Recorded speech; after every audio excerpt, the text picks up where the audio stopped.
Spike à terre au B. Attention, c'est parti. Aucun ennemi. Parfait.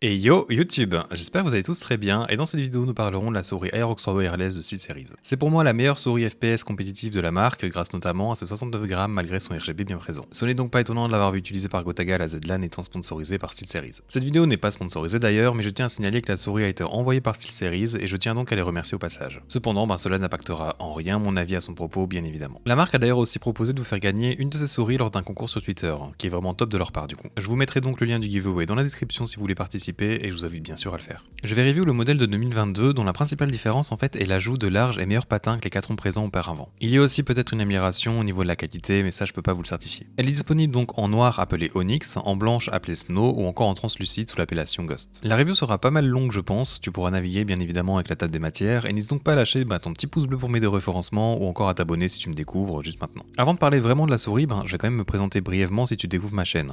Je suis donc un joueur Apex Legends principalement classé Master à chaque saison et anciennement Predator sur ce dernier. Je possède plus de 25 souris et plus de 40 tapis, ce qui me permet en fait de juger, tester et comparer tous ces différents produits entre eux. Ma main fait donc 18 cm de long sur 10 cm de large et mon style de grip est principalement un clon en pince ou un relax fingertip. Alors il faut savoir dans un premier temps que cette souris fait partie de la gamme Aerox, composée en fait de 3 souris aussi bien filière que wireless. La Aerox 3, la Aerox 5 et la Aerox 9, en sachant que la 5 et la 9 viennent de sortir récemment d'ailleurs. Il y a pas mal de différences entre ces souris, mais les principales sont en fait leur nombre de boutons. La Aerox 5 pourrait convenir en fait à des joueurs de FPS voulant vraiment pas mal de boutons tout en gardant un poids léger, mais la Aerox 9 est clairement taillée pour les joueurs de MMORPG, et je pense d'ailleurs que c'est la première souris dans ce style avec un poids en dessous de 100 grammes, même en sans fil, ce qui fait donc finalement d'elle un très solide choix pour ce genre de jeu je trouve. Dernière chose que j'indiquerai à leur propos, c'est qu'ils ont décidé en fait de revoir leur switch pour les clics principaux sur ces modèles, comparé donc à leur souris ergonomique de la gamme Prime, qui était pour moi proche des pires switches que j'avais pu tester. C'est donc je trouve une très bonne décision encore une fois. Bien, rentrons dans le vif du sujet maintenant. Je vais parcourir tous ces différents éléments pour en finir pas sa forme comme d'habitude. Tout d'abord, il faut savoir que ma review va être influencée par son prix, car oui, la Aerox 3 Wireless en fait c'est normalement de base à 110 € sur Amazon, mais cela fait presque 4 mois qu'elle est presque en constante promotion. Elle est donc actuellement à un prix de 70 € et c'est donc à ce prix que je vais la juger. D'entrée de jeu, je tiens à signaler qu'une souris sans fil à ce prix pour la qualité qu'elle propose, c'est clairement une bonne recommandation. Pour ce prix donc, encore une fois, la souris embarque notamment une fonction Bluetooth si vous voulez l'utiliser par exemple pour un deuxième PC de travail ou autre, c'est toujours un plus à avoir au cas où. Au niveau de sa qualité de fabrication, elle a un très bon feeling de robustesse dans la main, elle émet cependant quelques légers craquements lors de mes tests de pression donc assez fort sur les côtés, mais rien ne plie ou ne bouge, que ce soit sur les côtés, le dessous ou le dessus malgré les trousses de la coque. Par contre, si cette souris vous intéresse, je vous conseille pas de partir sur le modèle Ghost, la translucide donc, car souvent ce type de plastique est plus fragile et je peux pas vous assurer que sa qualité sera au même niveau. J'ai déjà eu l'expérience avec la Xtrafy MZ1 qui avait ce même genre de coque notamment. La Aerox 3 donc possède également des trous sur les clics principaux, mais je ne pense pas qu'il puisse poser problème peu importe votre style de grip ou morphologie, peut-être si vous avez vraiment des petites mains. SteelSeries a aussi fait un bon choix en choisissant de recouvrir complètement les côtés de la souris. Elle est donc dépourvue de trous et n'oblige pas à mettre des bandes agrippantes si vous n'aimez pas ou vous ne préférez juste pas en mettre à ce niveau. Cependant, malgré que le revêtement de la souris soit très agréable au toucher, il n'est pas des plus agrippants à l'instar par exemple d'une Viper V2 Pro, c'est-à-dire un plastique texturé. Il n'est pas identique cependant, je dirais que celui de l'Aerox doit être un peu moins doux et agripperait quand même un peu mieux. Pour son RGB et la durée de vie de la batterie, la souris dispose en fait de 5 LED différentes si je ne m'abuse.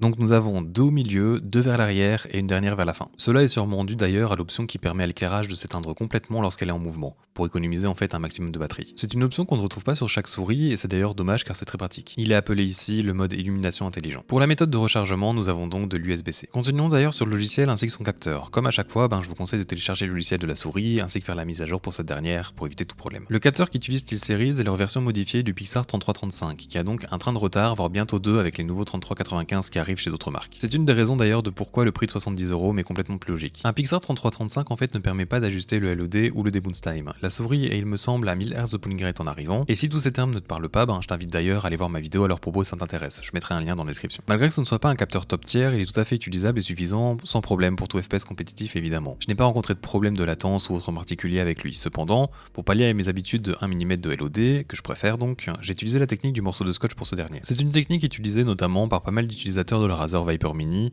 qui a donc le même problème entre guillemets. Vous pouvez très bien faire sans et vous habituer, cela reste une préférence finalement, mais si vous avez l'habitude d'avoir un LOD plus bas, cela ne vous coûte rien de l'adapter de cette manière. Petite note également, le capteur est placé à un niveau plutôt bas sur la souris. Je sais que majoritairement, les gens préfèrent que le capteur soit en alignement avec la position de leur pouce lors de leur prise en main, ce qui ne sera donc pas le cas ici. Cela ne m'a pas impacté personnellement, mais je tenais à le souligner quand même. Cela pourrait demander un petit temps d'adaptation quand même. Et finalement, dans le logiciel, vous pouvez régler le RGB qui est délimité en 3 zones, et chacune peut être personnalisée selon vos envies. Sachez cependant que ce paramètre n'est pas sauvé dans la souris, et si votre logiciel n'est pas lancé, son RGB aura le cycle arc-en-ciel par défaut. En tout cas, c'était le cas pour moi. La dernière feature, avant de parler des clics et de la molette, sont les patins. Ce sont peut-être les meilleurs patins de base que j'ai pu tester comparé à mes autres souris, et ils me font pas mal penser au Corpad Pro notamment. Ils sont donc bien arrondis et bien épais, très agréables et smooth peu importe la surface. Malheureusement, il n'y a pas de deuxième paire de patins fournis avec la souris, ce qui je trouve est un peu dommage et devrait être la norme maintenant. Pour les clics maintenant, vous avez d'abord en fait le bouton DPI plutôt discret que vous pouvez donc assigner à n'importe quelle autre touche. La molette en elle-même est bonne, le défilement est agréable et plutôt léger tout en gardant un bon feedback pour les différents crans. Le clic est un poil dur à activer, ce qui n'est donc pas le meilleur pour le double clic qui me sert donc moi à ping mes amis dans Apex. Et le seul vrai défaut pour moi est qu'elle est un peu trop enfoncée en fait dans la coque si je puis dire.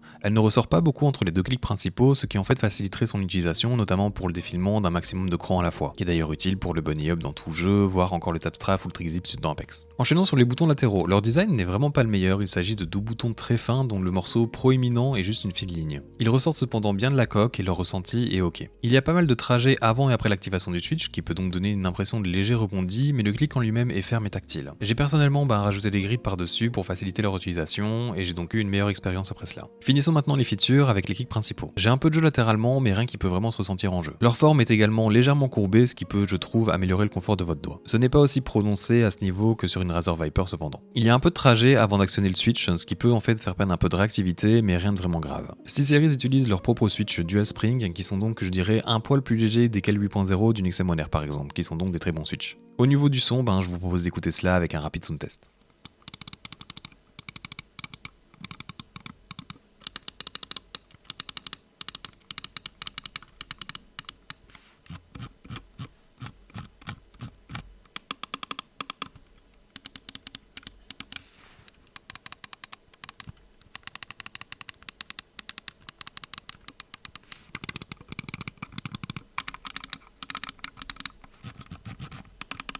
Bien, finissons maintenant la review en parlant de sa forme. C'est clairement une forme optimisée pour les utilisateurs de Claw-Grip à l'instar d'une Note Burst Pro ou d'une Game Gear XM One R. D'ailleurs, la forme de la Aerox 3 est vraiment très similaire à cette dernière. En termes de dimension, la XM One R est un poil plus longue et plus ronde de manière générale. Et la Burst Pro serait une taille en dessous de la Aerox 3. Elle est d'ailleurs plutôt plate comme une Razer Viper par exemple. J'ai déjà beaucoup parlé de ce type de shape, de ce qu'on appelle donc une forme en diamant, avec la souris qui vient s'élargir vers l'arrière de la souris. Et cela donc à partir du point culminant de sa rampe. Comparé aux deux autres, la retombée de sa rampe est plus plate, ce qui fait en fait que votre contact serait majoritairement dans le bas de votre paume, et non pas donc vers le milieu. Si vous voulez un contact plus important à ce niveau, avec une prise en main plus sécurisée et plus lock je dirais, je vous conseillerais donc la XM One R ou la Burst Pro. Comme vous le savez peut-être si vous avez suivi mes autres vidéos, c'est pas vraiment une forme que j'apprécie personnellement, je ne suis clairement pas la cible et cela pour deux raisons. Dans mon style de grip en fait, j'ai besoin d'exercer de la pression sur le côté droit de la souris. En gros, l'intégralité de mes deux derniers doigts ainsi que mes phalanges sont donc en contact avec la souris. Je préfère donc avoir une souris plus haute pour avoir plus de contact possible sur le côté. Et également, je préfère que la courbe qui fait la transition entre l'arrière et le côté de la souris ne soit pas trop droit ni trop agressif. Sinon en fait, je ressens une gêne en resserrant ma main. Et c'est cela qui fait que je sors de mes sessions avec mon petit doigt qui a pas même morflé par exemple. J'ai donc personnellement rajouté des grips sur les côtés lors de mes tests pour augmenter en fait mon grip vu que la souris est assez plate ainsi que pour réduire l'impact sur mon petit doigt. Cette forme est d'ailleurs accentuée sur la Aerox 3 car en fait elle dispose de deux petits creux qui sont créés sur les côtés de la souris. C'est-à-dire en fait qu'un renfoncement se fait vers le centre de la souris. Cela peut être utile notamment selon votre grip pour y caler soit de votre pouce ou encore votre petit doigt selon certains mouvements. Si vous jouez notamment en claw agressif, cela peut être une très bonne particularité je pense. Avant de clôturer cette review, je vais essayer de faire une rapide conclusion. Pour son prix actuel de 70€, comme je le disais, cela fait des mois qu'elle est à ce prix et c'est clairement une souris que je peux recommander. Si elle vous intéresse d'ailleurs, n'oubliez pas qu'il y a un giveaway en cours sur mon Twitter qui vous permettra d'en gagner une et elle sera directement envoyée par SteelSeries. Elle donne un bon aspect de solidité je trouve de manière générale, avec un poids tout à fait correct également. Ce poids est d'ailleurs concentré sur le centre de la souris pour information. La durée de vie de sa batterie est assez bonne pour son RGB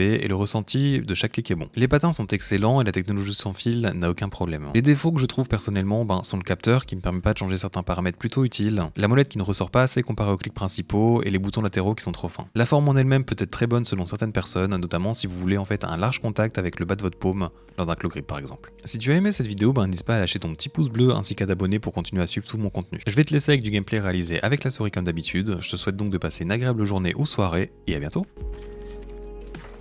Qu'est-ce que...